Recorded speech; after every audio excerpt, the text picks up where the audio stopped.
Hi, I'm Anthony. And I'm Nicole. And this is Life with Twins. So we just wanted to apologize we said last week that we were going to do a bump date, but due to some technical difficulties, our content got deleted. And therefore a bump date was not posted. So this week we will make up for it by adding a little bit of extra content to make up for it. You guys will get to see how Nicole's currently doing. We've had a bunch of stuff going on in the past few weeks. So yes. Cole definitely is looking pregnant right now. So definitely looks great. So let's go ahead and go into this week's episode. So recap of last week. We talked about the beginning of in vitro fertilization. The first steps is Nicole having to get on some different medication, having to go through the scheduling with the calendar was very, very difficult because she has to change her whole work schedule. Work and everything in order to fit within the time frame where they do everything. Yes. Make sense? Okay, so take it away. So basically, I think you posted the calendar on last week's episode. At the end of the video. You can see it on the blooper reel. So basically, every appointment I went in and they felt that I was responding very well to the medications. It got to a point where I was going to the doctor almost every single day, and they felt like I was responding very well to the medications, which I always have in all of my IUIs and stuff. And so they started to decrease the amount of follistim that I was taking, which is the follicle stimulating hormone, which is maturing and producing the follicles. So they decreased that. And then they added another medication called ganirelix. I think that's what it's called. And basically that stops you from ovulating. So I was producing a great amount of eggs and they were becoming very mature, but he wanted them to grow just a little bit more. And he was afraid that if I didn't get on this medication, that my body would just ovulate all the eggs that we worked and spent so much money on to create. So we got on that medication. And then we did our retrieval on June 22nd. And so basically the night before at 8:30 p.m. we had to do a trigger shot just like we do for our IUIs. And then at 8:30. So that's where I have to give you a shot in the butt cheek, right? Yep. Okay. All right. Yep. And that's just to promote ovulation, except this time we went 12 hours from the time that we got that shot. So we got the shot at 8:30 p.m. and then our retrieval was scheduled for 8:30 a.m. Prior to the retrieval, I just remember feeling very excited and nervous because I was throughout the whole process of IVF, I was very nervous that we would just be making a ton of embryos and that we would have way more embryos than what we wanted as kids. And so I was really struggling with that prior to the retrieval. We got there and it was a very smooth and easygoing process. Yeah. The doctor I think he is really what made it so smooth because the doctor kind of from the beginning had just this really positive attitude. He was kind of joking around with us, so it kind of lightened the mood. He was very friendly and I don't know, they probably make notes in your charts, but he would just remember things about us that made it feel more personal instead of transactional. Yeah. And I think I was more confident in him because he had already used the service himself because he had 2 sets of twins. We don't know if he did IVF for those.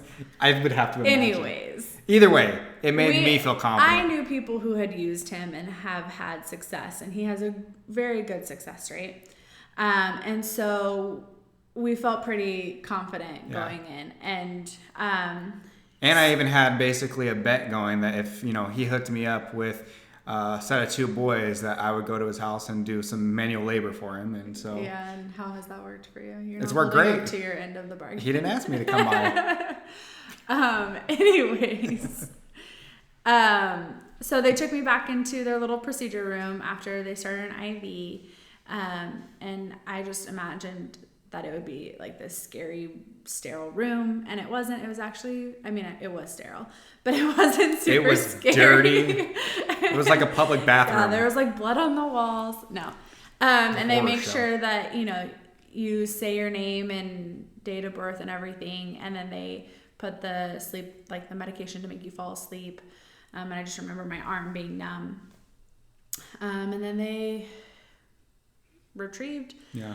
I had to go back and do the hard part though. Oh yeah, his part was so much worse. I mean, how do you even produce a sample into a cup? Tough. Like I had to go into the bathroom and I just had to, pray. Do the deed. I had to pray. And, yeah. It was really tough on my body, to be honest with you. I was exhausted afterwards. I could have used a nap. He really did struggle through this whole thing, and it really was such a toll on him. So men, just to let you guys know, if you're going through IVF, you will actually have to carry the hard part. A big part of the load. You definitely have to carry the load. The injections are nothing in comparison to what these men have to do. It's tough, but you guys can do it. I believe in you. Carry that load. Anyways, I don't remember waking up from the procedure. Somehow they got me in from the bed to a wheelchair and wheeled me through the hall. And the first thing I remember is them standing me up to get into the recliner. So I missed probably like 10 minutes of being awake. Then they get in the recliner and Anthony looks at me and he goes, yeah, 43 eggs. And I was like, what are you talking about? She had no idea what was going on. He's like, 43. Yeah. And then the doctor came in and was like, so. You did real well. Very good. We retrieved 43 eggs. And I was like, what? Like, all of my ultrasound said like 22 to 26. Like, where did we get 43 from? Yeah, it's crazy. But it was great because we had a ton of eggs to start with, which is great because in the process, you lose some. I thought that meant we had 43 embryos. I'm not very good with how doctor stuff works and medical procedures, so. He's really not. So we went home and basically I was at risk for ovarian hyperstimulation syndrome, which is basically like fluid shifting into your ovaries, and just like causing a lot of complications. I really don't know exactly what it does, but I had to take a certain medication. I don't even remember the name of it now. And I had to drink a lot of, I think they said 90% Gatorade and 10% water, and then eat a lot of salty foods. I had to weigh myself daily and basically take it easy for a few days until my ovaries kind of shrunk back down to normal size, just because I was also at risk for them like twisting and having ovarian torsion. So hold on. While we were waiting, while you were healing up, they take my sample. They basically spin it up, take the best of the best. I guess, so at this location, they basically had this new technology that they were using where they basically get the best of the best swimmers. Mm-hmm. And then those were the ones that they implant into the egg. So they have correct? 2 ways of doing it. So basically, you can take an egg and throw some sperm around it, and then if the sperm meets the egg, great. Then that's how you get a fertilized egg. Or they have another option of taking one specific sperm and one specific egg and injecting that sperm into the egg. We, in part of the IVF paperwork, we had to say which one we wanted. We opted to leave it up to the doctor. So we didn't have a preference on which way it was going to be. We just left it up to whatever the doctor felt like was best. For us, he felt like it was best to take the individualized sperm and the individualized egg and put them together. So the next day, we got a phone call saying that out of the 43 eggs that they retrieved, 33 of them were mature. So that means we had 10 immature eggs, which wouldn't be good for making a baby.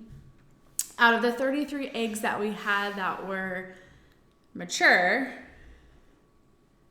32 of them fertilized. So we definitely felt very great and overwhelmed with that. I felt good. I felt great. With that information. Like 32 sons. But it was also like a little bit of that fear and worry did start to kick in, where I was like, 32, like I know we still have a lot of time for them to dwindle out, but that is, how many are we gonna have that fertilized? Because when she says we have time for them to kind of go through, you basically have to wait for 5 days to see, of those 32, how many actually mature. Made them to that all the way to day 5. So at this fertility clinic, they don't consider your day 3 embryos. They want them to go to day 5. So they look at your day 5 embryos. So we got a call the day after the retrieval, and then we got a call on day 5. So we had to wait all this time. That was a rough waiting period. Yeah, just to see how many of those 32 that fertilized ended up turning into embryos. Yeah. Which you will find out on next week's episode. And that's how you leave somebody on a cliffhanger. All right. Thank you guys so much for watching. Please make sure to like, share, comment, and subscribe. And if you do subscribe, please make sure that you hit that little notification icon so you guys are alerted every time we have a new video released. Bye. That's how you're going to cut it? Until next time, we'll see you later. Bye.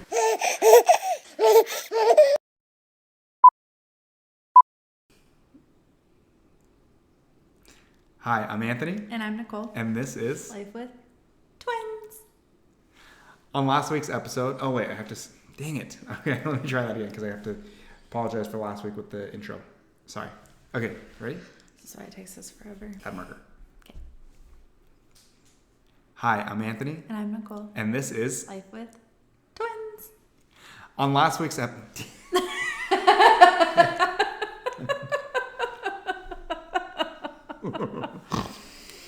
Whoops.